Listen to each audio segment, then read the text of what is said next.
নমস্কার বন্ধুরা, আশা করি সবাই খুব ভালো আছেন। এখন গরমকাল, কাঁচা আমের সময়। কাঁচা আম দিয়ে আমরা বিভিন্ন প্রকার খাবার, আচার ইত্যাদি তৈরি করে থাকি এবং সারা বছর সংরক্ষণও করে থাকি। আজকে আমি আপনাদের জন্য একটা ভীষণ টেস্টি রেসিপি নিয়ে এসেছি, যা বাচ্চা থেকে বুড়ো সবারই খুবই পছন্দ হবে। আজকে আমি আপনাদের তৈরি করে দেখাবো কাঁচা আমের ম্যাঙ্গো ক্যান্ডি। যেমন মুখরোচক, তেমন সারা বছর রেখেও খেতে পারবেন। চলুন তাহলে দেখে নেওয়া যাক কীভাবে আমি এই ম্যাঙ্গো ক্যান্ডিটি তৈরি করছি। এটা চিনি দিয়ে তৈরি করা যাবে, আমি কিন্তু মিশ্রি দিয়ে তৈরি করেছি, তার জন্য কোনো ক্ষতিকরও কিছু নেই। আমি এখানে 1 কেজি পরিমাণে কাঁচা আম নিয়েছি। এগুলো বোটাটা কেটে জলে ভিজিয়ে রেখেছি, কারণ আমে প্রচুর আঠা থাকে, সেটা কিন্তু আমাদের খুবই অপকার করে থাকে, ঘা হতে পারে লাগলে। তাই বোটাটা কেটে জলে ভিজিয়ে রেখেছি আঠাটা বেরিয়ে যাওয়ার জন্য। ভালো করে ধুয়ে নিয়েছি। এখন আমি খোসাগুলোকে খুব ভালো করে ছাড়িয়ে নিচ্ছি। সবুজ অংশ যাতে না থাকে সেটা দেখতে হবে। এরকম সুন্দরভাবে খোসাটা ছাড়িয়ে আবার আমি জলে ভিজিয়ে রাখছি। সবগুলো আমার খোসা ছাড়িয়ে নেওয়া হয়ে গেছে। এখন আমি এটাকে ছোট করে কাটবো। আমি লম্বা লম্বা করে টুকরো করে কেটে নিয়েছি। আপনাদের যেমন পছন্দ আপনারা গোল, চৌকো, যেমন খুশি আপনারা করতে পারেন। আমি এইভাবে কাটছি। একটু মোটা মোটা করে কেটে নেব, তাহলে ভালো হবে।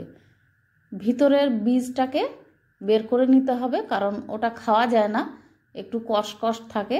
আমি কেটে এভাবে রেখে দিচ্ছি। প্রত্যেকটা আম এইভাবে কেটে নিতে হবে।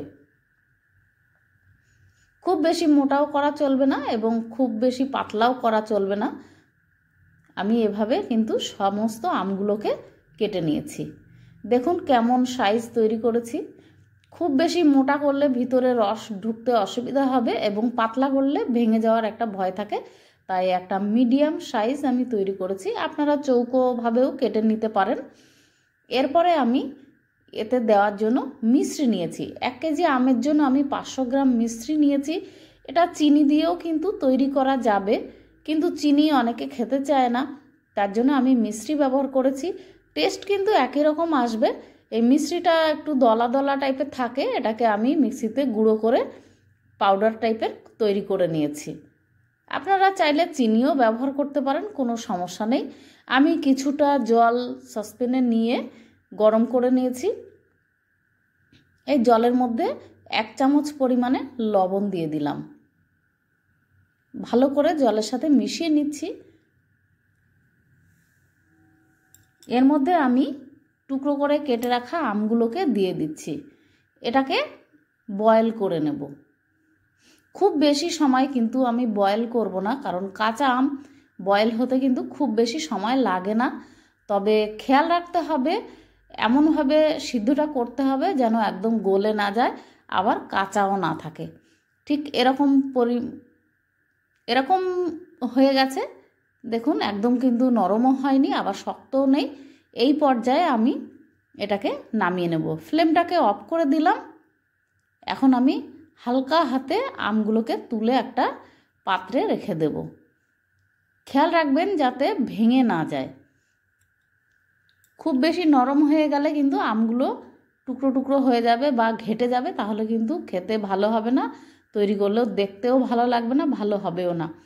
এখন ওই আমটা একটা পাত্রে রেখেছি, গরম অবস্থাতেই ওর মধ্যে মিহি করে গুঁড়ো করে নেওয়া মিশ্রিগুলো দিয়ে দিলাম।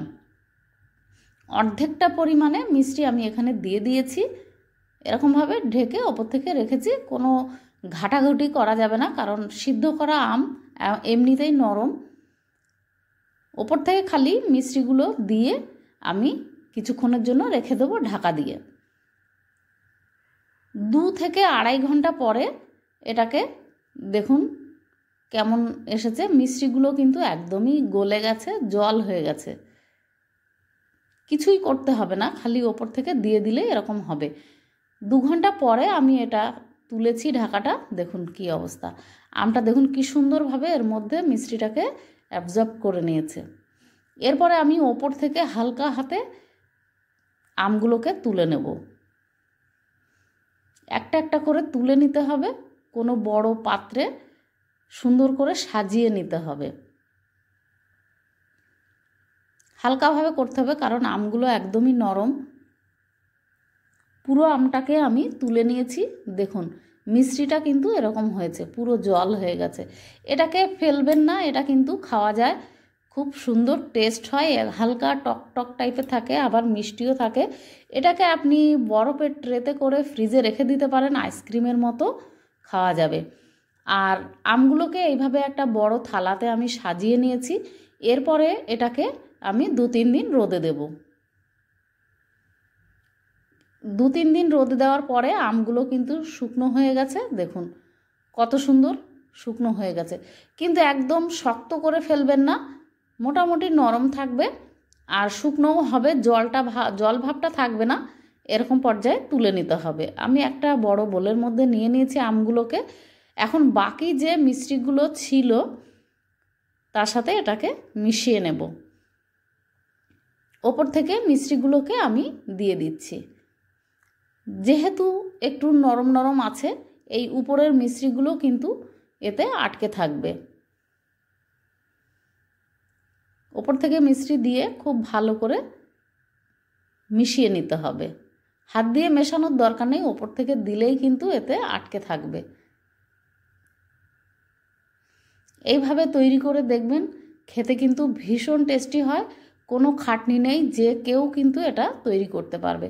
তৈরি হয়ে গেল আমার ম্যাঙ্গো ক্যান্ডি। এখন জিপলক ব্যাগ বা কোনো